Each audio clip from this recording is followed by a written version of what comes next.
welcome back for this afternoon's activities. Now it's time to play some flick football maths. So, flick football is a little game where we try and flick a piece of paper through the goals. We're going to be combining that with some maths today. So, to play flick footy maths, you're going to need something to use as your goalposts. I'm using some paper towel and toilet rolls because I know if they fall off the table, they're not going to break.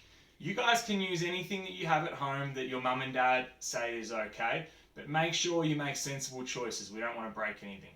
The other thing you're going to need is something to use as your football. And all you're going to need to do for this is scrunch up a piece of A4 paper into a ball.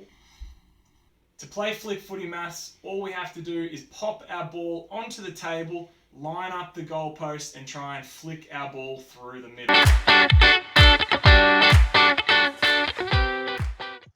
For our prep to 2 students, you'll need to play with a partner. You and your partner will take 10 shots at goal each and keep a tally of your score. Don't worry about the ball going through the points post. Just record when your ball goes straight through the goals. The person at the end that has the most goals in their tally is the winner. In this game, Mrs. Flanagan beat me 8 goals to 6. Well done, Mrs. Flanagan.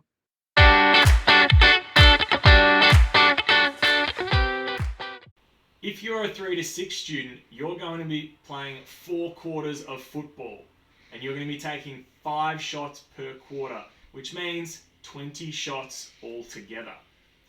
You're also going to be adding up your score each quarter and then seeing who has the highest score at the end of the game. You can modify the task to make it a little bit easier if you find the maths a bit tricky or you don't have someone to help you with it.